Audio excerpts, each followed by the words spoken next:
Hey guys, Mike here from Panther Hollow Sporting Optics. I'm getting ready to do a video here that has been done, and redone. And I hope it doesn't come off as abrasive. I've been accused of being abrasive. But you know, I think that you need to be who you are. So I had an opportunity to go shoot with some guys. There were 6 of us total. Somebody wanted to shoot with me and they brought some friends and we went and shot. I didn't bring my camera because they didn't want to be on camera. So when I say I'm going to do something or be somewhere, I mean I usually do it. I usually don't find an excuse not to do it. I usually try to do it. So that's just me. That's me being me. So the point of this is that we have a mil radian scope when we have an MOA scope. Now 4 of the 6 guys I shot with had mil radian scopes. The other 2 guys had MOA scopes. I was one of the ones that had an MOA scope. We were all shooting 22s, okay? 22s seem to be the thing right now. So everybody was looking for some type of NRL or PRS or whatever type of 22 scope, something that doesn't break the bank. So the first thing that comes to my mind is arcing. So we're going to use these 2 scopes as a kind of a filter for every other scope. Let's just say a filter, because you look at the scopes, they look the same, the scope bodies are the same. The reticles are different, of course, one's MOA and one's mil, and the turrets are different. But the big thing out there, and what the narrative that these guys were trying to push, was that mils are better. If you've grown up in America and you know feet and inches, you know, 1/16ths, you know, I mean, 1/4 inch, 1/8 of an inch, I mean, that's all pretty much banged into your soul. You know that stuff. Now there are guys that do centimeters and millimeters and meters. We work with those on a daily basis in the robotics field. I mean, the robotics are set up in millimeters. You know, mil radians is not something that is alien to me by no way, shape, or form. I can run both. Actually, my calculator gives me both. So I use Straylock and it gives me both calculations. So if I'm making a dope card, and it doesn't matter to me if I'm using a mil scope or an MOA scope because it gives me both calculations.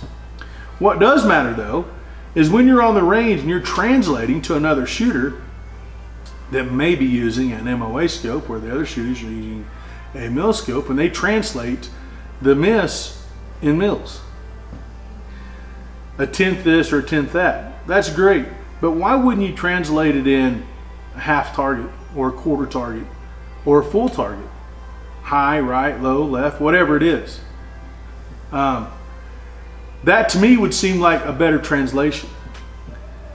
So since we're past the translation part and we're past that we're in America and we are, most guys that I know, most of them run MOA. Now there's quite a few guys I'm getting to know more that run mil scopes, which is fine. Doesn't matter to me the way. I can run either. I'm just using this as an example. Okay, so let's get to that example. We have a mil radian scope, we have an MOA scope. Now, the big thing out there is that mils are easier to remember because it's tenths, and MOAs are harder to do math with. I guess that depends on where you spend your time. At 6 inches, I know, or I'm sorry, at 600 yards on a 6-inch target, I know that 2 click values gets me around 3 inches. Actually, it's a little over. So it's 3 inches, 3.08 is what it would be. Almost 3 inches, or just a little over 3 inches. Here, 6/10, so 1 click at 600 yards, or actually it'd be 600 meters, which is similar but not the same. What kills me is that our ranges are laid out in yards and not meters, and the targets we aim at are in MOAs and not meters. Okay, I'm sure there's a good reason for that. I don't really know what it is yet, but I know that most of the time when you go to a match, it's either MOA size targets or half MOA size targets, whatever, you know. So at 600 yards, it'd be a 3-inch target if it's a half MOA target. So knowing all that and getting to the differences here, a mil radian scope is like a coarse thread screw, okay? You get more for less. You dial less and you get more dial up. This is a fine thread screw, so you dial more to get the same as what this scope right here would be getting. I'm going to show you that, and there's really not a huge difference in the way that they dial. Not a huge separation. Now to some it may be huge, but to me it's very minuscule, okay? So let's take a look at that real quick. All right guys, at 100 yards I know that I need to dial my 22 6 inches. I just know that off the top of my head because I do it all the time. Over here, it's 1.7, okay? Now you can see this zero stop here is at a 45, just over 45, and this was almost even with this turret. So there's that much difference. Go back to the 7 there.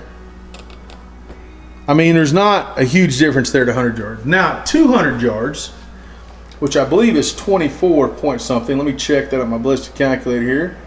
As I said, I use stray lock, so let's do 200 yards. 22.3, so let's go back to 0 here. Now let's say 22, say 22.1 because it's a quarter. So, and then the other one is going to be 6.5. 6.5 right there. Now you can see here that this is almost a full turn. Almost a full turn. And this one here, there's about an 1/8 turn there difference between the two scopes, okay? About an 1/8 turn. So is it that big a deal to go that much further? I mean, it doesn't hurt my wrist to do that, right? So, not really. I mean, it's perception, guys. Again, it's all perception. So let's take these both back to 0 where they were. These boxes aren't helping me out hold this very well, so let's go back to 0. All right, so we're both back to 0 now. Let's look at the differences at 300 yards, okay? So we're at 41.4. So this got double numbers on it here. I really appreciate that. So we're at 41.5 right there. So if you notice, we're not too far from being another turn right here. So let's see what this one is. That is 12. So I got to at least go past 10. So I'm going to go full turn. There's a full turn, and I'm going to go to 12. Now then here to here, we're looking at probably maybe 2/3. Or maybe, I say 1/3. I'd probably say closer to 1/3 of a turn. So it's here, and this one's here. So we got to go, oh, it's closer to a 1/2 a turn. So about a 1/2 a turn difference there between the two scopes. You can see where that zero stop is right there, and where that one is, see? So, is it that much further? I mean, adds a considerable more dial, right? To get to that point. So, there's no question that you have to dial this scope less, no question. The thing you want to think about is when you're shooting a long range like that, because of what's going on in your environment, you're probably going to be holding off anyways. So it really doesn't matter. I mean, you could get more, I'm going to say, of an accurate reading here of your how much you're off versus here, just because of the way the reticle's set up. Now some guys are going to argue that, which it doesn't really matter. Both of them are fairly accurate. I just am more used to running a minute scope versus a mil scope. Now I can run either one, because when I'm setting up my dope sheet, I mean, I could do either one because my calculator gives me both. So I run stray lock, and it gives me both here. So I'm going to show this to you real quick. There's for 300 yards with a 22 LR. It's set up for 22, and it gives me both hold offs there. They're both dials, either hold or dial. Okay. Now then, let's get back to the bench here for some final thoughts. Stand by. All right, guys. So we went through the dialing, and we've talked about range translation. It would be much handier if people translated in plate sizes rather than tenths or MOA. I mean, it'd be more universal if they did that. That's the discussion we had on the range while we were shooting. It's all about perception. So if guys are going this way, more towards mill and less than MOA, I don't know very many F-class guys that are shooting mill scopes. Most of the F-class guys are shooting MOA scopes. You get into PRS, and most of the PRS guys are shooting mill radian scopes because of the perception that one's way quicker than the other, which is not really that much faster, to be honest with you. And the math itself isn't, I mean, your ballistic calculator gives you your dial up. Nobody's out there with a pen and paper figuring out their dopes with a pen and paper. I've never seen that. Probably won't see it either, because everybody that I know is using a ballistic calculator. So if the translations were half plate, quarter plate, so on and so forth, it'd be more universal, be more helpful. I agree with that 100%. That's the discussion we had while we were talking. And the narrative that one is better than the other, well, I think that's perception too. It depends on what you're doing. It depends on what your game is. I enjoy shooting MOA. That's just where I'm at. Other guys like mill. There's nothing wrong with that. I shoot both. I've got guns with both. I'm going more away from mill and more towards MOA because I had some scopes that were mill. And I've kind of figured out where I want to land and what games I want to play. And all this shooting stuff is a game. You practice to play, and you play, and you practice. The more practice you get in, the better you're going to be. It's that simple. It is that simple. Sometimes some people are, kind of held back by their equipment, and sometimes people have really good equipment, and they're just not really good shooters. I mean, that's kind of like me. I have really good equipment, but I'm not a really good shooter. But I like to pretend that I am, okay? I play one on YouTube anyways, right?